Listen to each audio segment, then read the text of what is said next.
indignado com a arbitragem, indignado.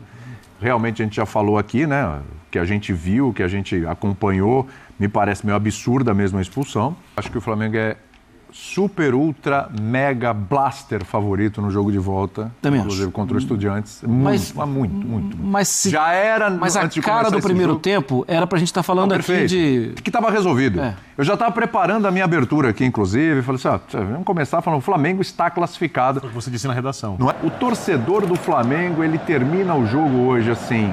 Ok, vencemos, vai passar, esse time dos Estudiantes é limitado, o Flamengo é muito mais time.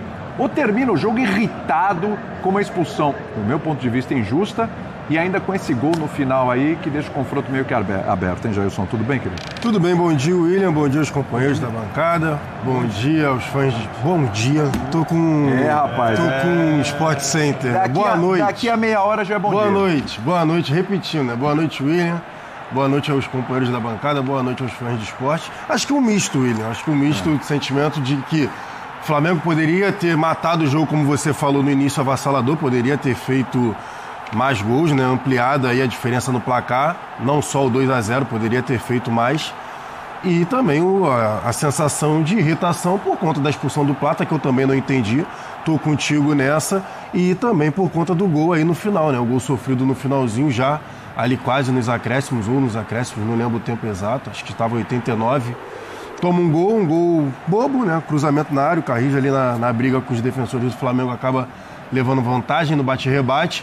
Então acho que é o misto da sensação mesmo. Sensação de que o Flamengo fez um bom primeiro tempo, poderia ter feito mais em relação a gols, então ter matado até o confronto, sendo muito sincero aqui, mas acaba tomando um gol no final e foi o que você já falou, deixando o jogo em aberto, deixando, né, os argentinos aí com a esperança para o jogo da volta. 2-1, daqui a pouco a gente vai ouvir o Felipe Luiz, também tem uns jogadores, daqui a pouco tem o Paulo Calçade com a gente também, participando ao vivo lá do Maracanã. Mário Marra!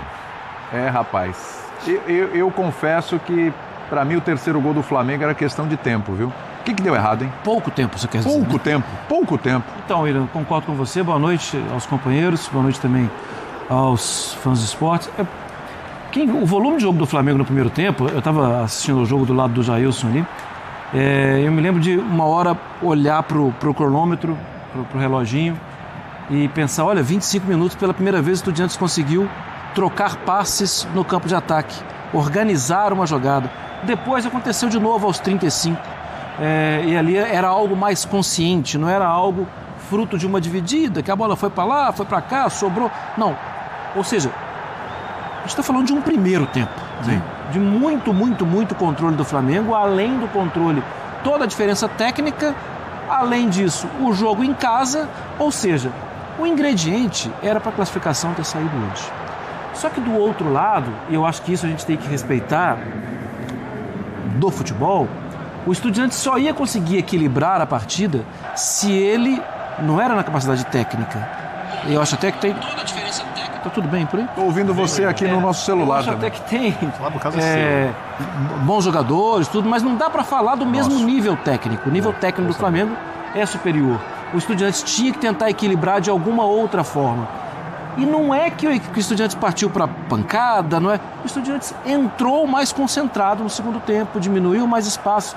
Ainda assim, o lance da expulsão muda o jogo. Sim. Porque se terminasse com a disposição do Estudiantes, com a entrega do Estudiantes, terminaria 2-0.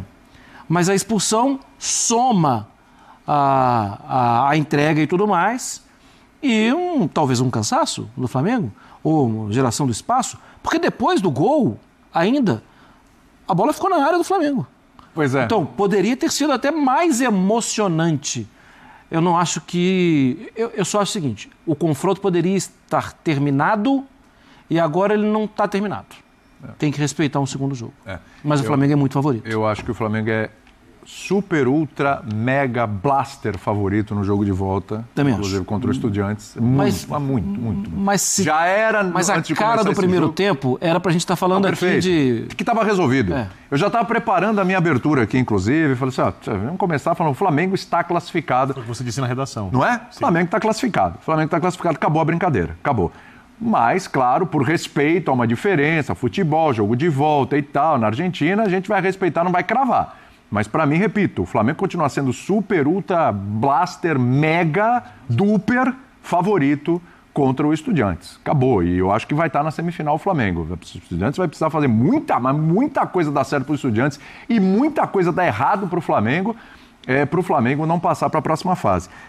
A gente vai ver os jogadores. Só o seguinte, a gente está no YouTube, né? O Linha de Passe está no YouTube, você acessa lá e tem uma enquete aqui perguntando se o Flamengo foi prejudicado pela arbitragem neste jogo, né? Eu também já votei. Vou lá votar também. Para mim não tem discussão também.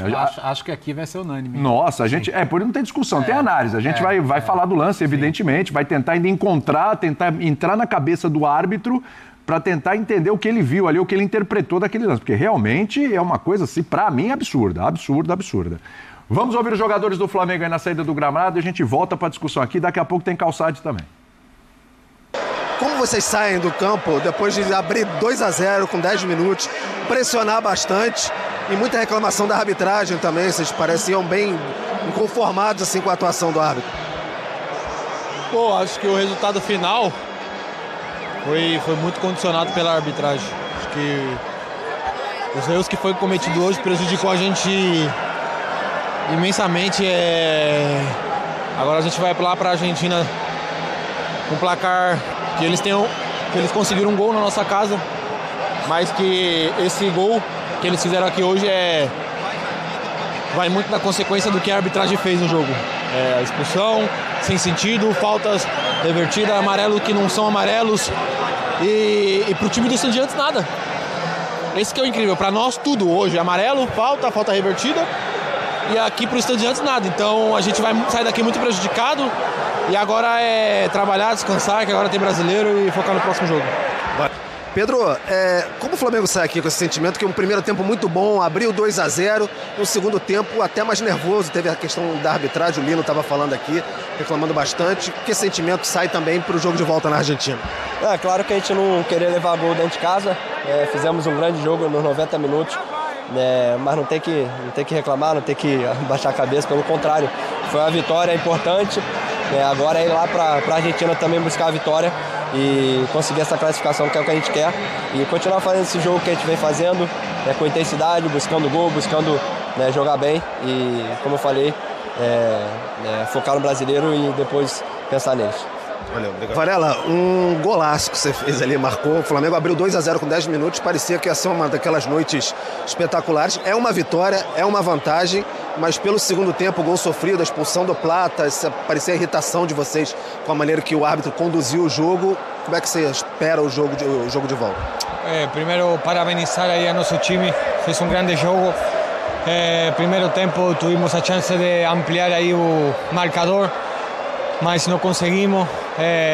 Segundo tempo aí eles recuaram um pouco, acho que começaram com linha de 5, aí se dificultou um pouco, mas o árbitro acho que tem um pouco que ver aí no último gol, porque o jogo estava controlado, ele deu muitos cartões amarelos para a gente e nada para eles, ele começou a empujar o time deles e infelizmente tomamos o gol. Mas é isso, Libertadores às vezes acontece isso, mas nosso time está preparado como ir para lá e ganhar. Obrigado. Muito bem, vamos com o Paulo Calçade, direto do Maracanã. Olha, o nosso chat aqui no YouTube está bombando, o pessoal indignado com a arbitragem, indignado. Realmente a gente já falou aqui, né, que a gente viu, que a gente acompanhou, me parece meio absurda mesmo a expulsão. Mas a gente vai ouvir do Calçade aí, porque assim, né, Calçade? Independentemente deste, para mim, erro de arbitragem, né, o Flamengo teve oportunidade de resolver a parada muito antes de acontecer a expulsão do Plata, né? Tudo bem, Calçade? Olá, William, companheiros, boa noite para quem nos assiste. Eu concordo com você, eu não achei que era um lance para expulsão. Uma coisa é você ir com o pé alto para um jogador chutar quando você está de frente, a outra é uma disputa de bola lado a lado. Entendo que o árbitro, se pudesse ser corrigido pelo VAR, não é o caso. Expulsão vermelho direto? Sim. Por segundo amarelo? Não. Eu acredito que ele voltaria atrás. E isso modifica o jogo nos minutos finais. Felipe Luiz age rapidamente coloca o Danilo. Por quê? Porque ele sabe que a opção do Estudiantes, ela é levantar a bola na área. Foi o jogo todo assim, ou é aquele cruzamento, a bola não chega muito na linha de fundo para ser cruzada, ou é aquela bola por trás da linha defensiva.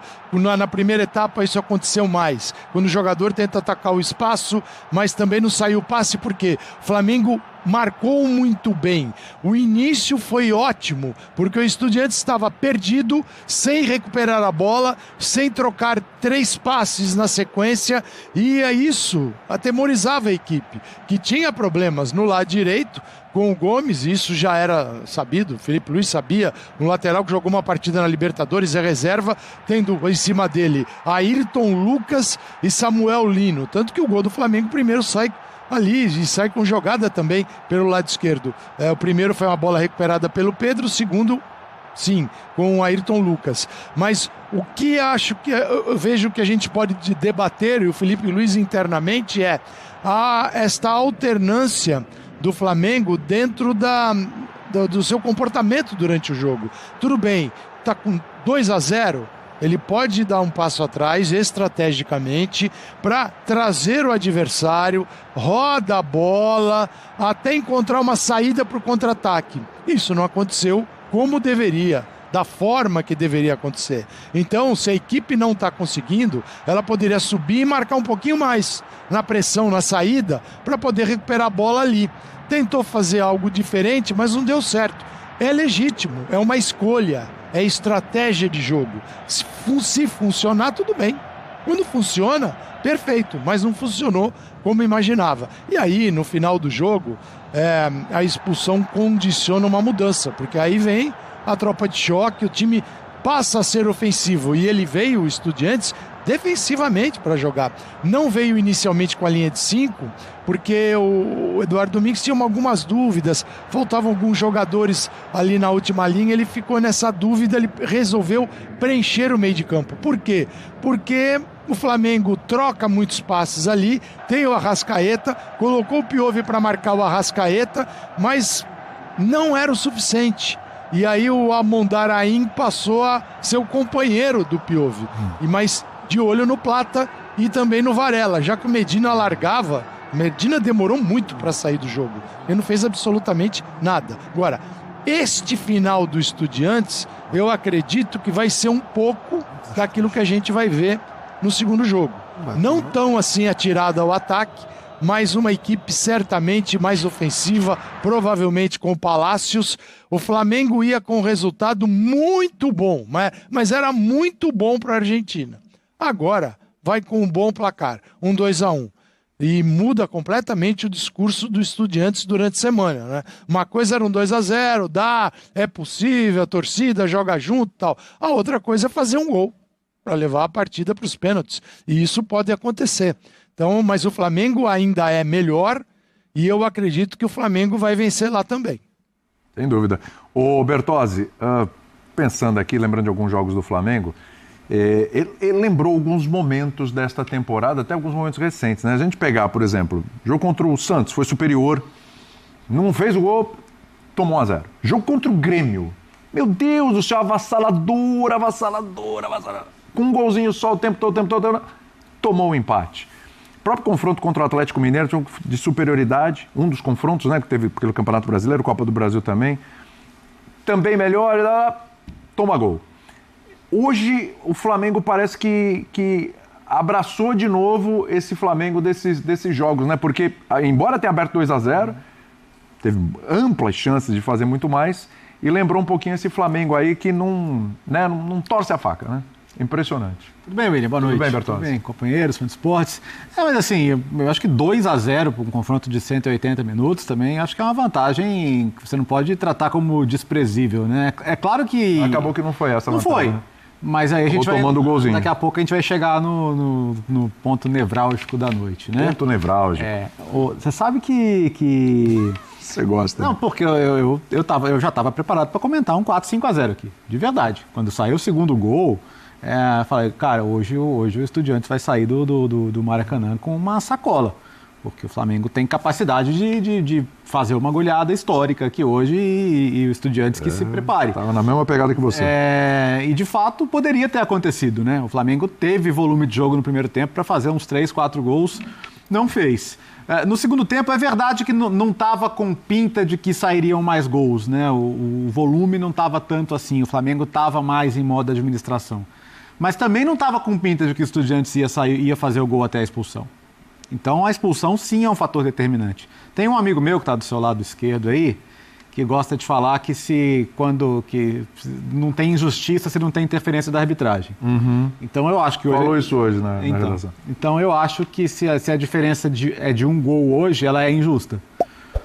Porque a gente não vai conseguir contar a história do jogo hoje sem falar da expulsão. Não dá, ela não é pé de página, ela é manchete. A expulsão hoje é manchete. Ela é lead, ela está no primeiro parágrafo, a expulsão. Tanto que os jogadores falam. Tem vezes que a arbitragem é choro de... Hoje não é nem choro de perdedor, né? É de vencedor. Mas não dá para não falar. Porque... Tanto é que assim, a indignação do Plata, hoje ela é muito compreensível. Porque ele tomou um chute dentro da área. Exatamente. E foi expulso. Então, foi expulso, cara. Imagina como é que fica a cabeça dele. Esperando que fosse marcado um pênalti, porque na minha opinião é o que devia ter sido marcado.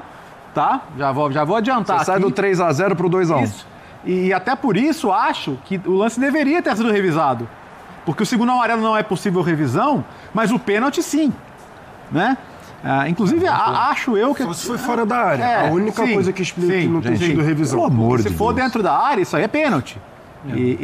Então, na minha visão, deveria.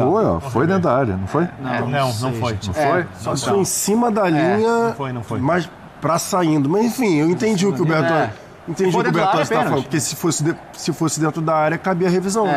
Mas... Enfim, é isso, assim. Segundo amarelo não cabe, só para explicar, né? Fonte esporte, que não pode ter tentar ter um pouquinho de saída com os dois homens pelo lado, sem se desguarnecer tanto atrás, para tentar, eventualmente, ter alguma estocada. Isso não mudou o fato de o Flamengo encontrar espaços. E conforme o tempo foi passando, o Estudiantes vai se expondo um pouco mais ao contra-ataque, que era um espaço que o Flamengo não tinha no primeiro tempo. No primeiro tempo, o Flamengo criava o espaço através de atrair o adversário e jogar as costas. E isso gerou chances que o Flamengo não aproveitou por erro técnico, por precipitação em alguns passes. E tirou o pé do acelerador até na questão de pressionar a bola. Porque está mais confortável, às vezes o que acontece no campo é isso. Aí você fica mais permissivo. E também você perde o seu grande... Quando, para mim, por uma questão física, sai o Saul, entra o Alan, o Flamengo perde talvez o seu grande controlador de jogo no meio, né, na ausência do Jorginho. E é importante para o Flamengo que ele esteja na Argentina, pelas circunstâncias em que o jogo vai se dar. Eu acho que é fundamental ter um jogador com essa experiência e com essa capacidade de baixar o ritmo do jogo quando necessário, desde que, evidentemente, o Flamengo não seja surpreendido por um gol muito cedo, que isso pode ser o que de pior pode acontecer para o Flamengo lá, é perder a vantagem que ele tem muito cedo, tentar expor os Estudiantes à necessidade de buscar o placar e sair de uma zona de conforto dele. Mas quando a saída também do Saul e a entrada do Alan, que é um jogador que se esforça, mas que tem menos essa capacidade de controle em relação ao Saul, também tira um pouco de precisão do Flamengo nessa manutenção da bola. Isso vai gerando alguns erros técnicos, perda da bola, e o Estudiantes até foi tendo um pouquinho mais em relação ao primeiro tempo, um pouquinho mais de tempo com bola para ele respirar. Você acha que tem a ver com as substituições? Do Felipe? A queda, Não, eu acho que ele trocou. Porque aqui, eu estava dando uma olhada na hashtag troca de passes, meu senhor, e tem muita gente. Vocês não vão falar das substituições? Então, vamos falar. Luiz. Ele tirou os jogadores que são estrelas. Eu acho que ele reagiu ao jogo, jogadores que não têm decidido. A primeira mudança, eu acho que o Saul está no momento físico do jogo e dessa sequência. Pelo momento que ele vem de carreira e da temporada, né? Ele vinha de uma interrupção de temporada europeia. Ele não jogou o Mundial de Clubes pelo Atlético. Se eu não estou errado, ele não chegou a entrar. Aí ele estava no momento que fisicamente ele precisava sair. A mudança Pedro e Arrascaeta por Luiz Araújo e BH... Para mostrar no campeonato como é que ficou, né, Mansur? Vamos botar assim... Já estava na queda de produção do Flamengo. Aqui a primeira saída, que foi o Saul para a entrada do Alan. O Alan faz mais o primeiro, o De La Cruz um pouquinho mais à frente. Quando entra o Luiz Araújo, sai Pedro, Arrascaeta entre Luiz Araújo, Bruno Henrique, a ideia era, aparentemente, o Bruno Henrique fazer a função do centroavante, o Plata ser o outro homem por dentro, com o Luiz Araújo partindo do lado direito. O que ele tenta? O Luiz Araújo renova fôlego para o trabalho pelo lado, o Samuel Lino pelo outro, e ele vai ter 2 jogadores de muito ataque a espaço, no momento em que, em tese, se queria tentar diminuir a vantagem, o Estudiantes podia ceder um pouco mais de espaço. Então ele reage ao que era o jogo para mim. Isso eram 26 minutos do segundo tempo. Então, para essa reta final, eu acho que fazia sentido. Diante do desgaste físico de Pedro e Arrascaeta, do tipo de bola que chegava ao ataque naquele momento, que pedia ataque um pouco mais às costas, eu acho que fazia sentido a substituição do Felipe. E a última mudança, você tem a expulsão do Plata, né? E aí muda a característica realmente. Né? Ele coloca o Danilo para ser um terceiro aqui. Ele tira tira o Samuel Lino, perfeito, e monta o Flamengo numa linha de 5 atrás, com Alan, De La Cruz, Luiz Araújo e o Bruno Henrique à frente. O único eventual risco que ele poderia correr seria esvaziar um pouquinho a frente da área, porque por que ele coloca o Danilo também? Porque tinha mais um homem alto para disputar a bola na área, com as mexidas dos Estudiantes. Ele sabia que ia vir muito cruzamento, porque o Estudiantes não é exatamente criativo no jogo por baixo. Ele coloca mais um defensor experiente para essa disputa das bolas pelo alto.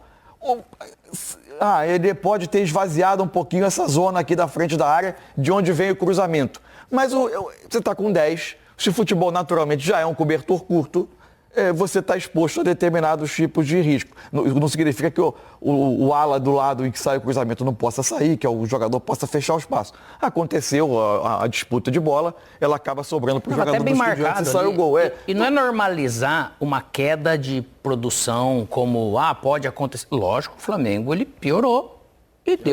E isso deu um pouco mais de margem, né? Eu marquei pior, essa questão de montar a linha de 5 com os 3 na frente, se poderia ter os 4. Isso de toda maneira mudou o jogo. E aí depois chegou nesse momento mesmo, que depois que ele faz a mudança do Bruno Henrique com o Luiz Araújo, antes até da expulsão, beleza, eu estou esperando aquele jogo que o Estudiantes estava até fornecendo para o Flamengo, só que o Flamengo roubou menos bola e as decisões, quando ele roubou bola, ele também tomou más decisões, né? Por quê? Porque ele já estava no momento do jogo que ele tinha tirado um pouco o pé. Então já estava tomando más decisões, vamos dizer, né? E aí permitiu realmente esse risco de uma bola aérea. Bola aérea, cara, contra gringo, eles vão, eles brigam, eles estão em todas e é o risco que, infelizmente, você acabou correndo. E disso, o Flamengo não pode se eximir de culpa, né? Porque foi ele que fez o jogo ser muito bom e muito superior e foi ele que permitiu o Estudiantes chegar nesse final de jogo com um pouco mais de possibilidade até de fazer um jogo como a gente falava, rapaz, jogo perigoso, imagina, né, toma um gol desse jeito que tá, né, era o comentário antes mesmo de sair o gol. Olha, sobre as questões da arbitragem, né, porque houve alguns lances pra gente conversar aqui, o PC não tá aqui hoje, tá vendo o programa, assistiu ao jogo e mandou as mensagens aqui sobre todos os lances, vamos lá. Primeiro, no primeiro tempo, houve um trançapé do Samuel Lino. No finalzinho do primeiro tempo. Exato. Para mim a falta foi clara. O detalhe é que ficou a dúvida se foi dentro ou fora. E o PC manda aqui que acha que foi fora o contato da... Por isso não tem intervenção do VAR. Não teve intervenção do VAR. Se tivesse sido dentro da área, o VAR teria entrado para a marcação do pênalti a favor do Flamengo. E de resto, ele está concordando comigo, com o que eu disse aqui no começo do programa. Que beleza, o lance do Plata, ele manda aqui, ó. Levou a mão o Plata. Não, tá aqui. Concordo com a bancada. A ação do Plata foi normal, na bola. O ângulo não ajudou. E aí ele fala ainda que o jogador do Estudiantes leva a mão à bola antes de atingir o Plata. Braço muito aberto. Dentro da área. Dentro da área. Pênalti. Ele estava sendo acossado pelo Luiz Araújo, mas era uma disputa por espaço. O Luiz Araújo puxa a camisa dele, mas depois do toque da mão. Então, na opinião do PC, foi falta, foi pênalti para o Flamengo no lance bem anterior ali à expulsão do Plata. Eu fiquei com uma dúvida, e aí, como não temos a imagem agora, é se a ação do jogador do Estudiantes no Plata também foi dentro da área. Não, foi fora. Essa foi fora? Foi fora. Foi Porque fora senão ela também seria revisável para pênalti. Não, foi fora da se área. Se o VAR entende foi que ali o mais Plata ou menos não um fez... metro da grande área. Então essa ação foi fora.